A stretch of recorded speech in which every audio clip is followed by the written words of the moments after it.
I know my student understands a concept when they can take the information that they've learned about a particular topic and apply it to a new and different topic. And I want to get all of my students to that point. Each of your table groups is going to examine a specific aspect of the women's suffrage movement. And I want you to be thinking about how those documents provide a window to the past. Be thinking about new information that these documents generate for you. My goals for my classroom are essentially to produce good citizens.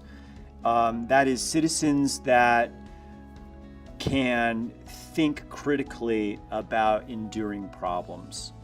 And Smarter Balance helps me to do that because the lessons that they have featured on the digital library look at these enduring problems that provide kids an opportunity to examine these issues from different points of view. And that's fundamental, I think, to being able to make these kinds of critical decisions and evaluations. And I think that's not only does that apply to kind of historical topics, but then they can take those same skills and apply it to modern topics as well. Smarter Balance understands is that our time is very, very limited, and we have a lot of pressures and a lot of demands on our time.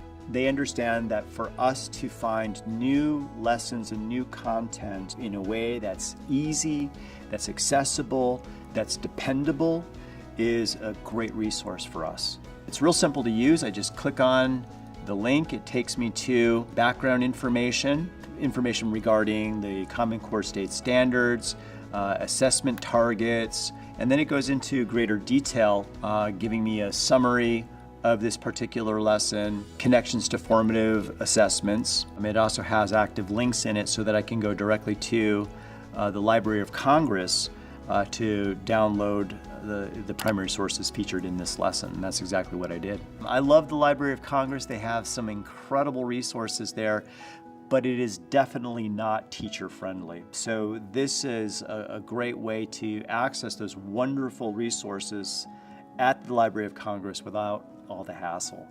And for me as a busy educator, that's really important. The digital library contains instructional resources for grades K through 12. These materials are developed and vetted by fellow educators. Materials are tagged according to their alignment with the Common Core State Standards. Information on each lesson include connections to formative assessments. While lessons are contributed by educators, they are vetted against a set of quality criteria. These are resources by teachers for teachers. As an educator, I want to know that these lessons have been vetted by other educators. The comments and the ratings really help me to narrow down which of the lessons that I want to devote my time and attention to. So the more ratings that I see, the more confident I am that other expert educators have used this lesson and have given their approval. So I'm more confident in using those lessons.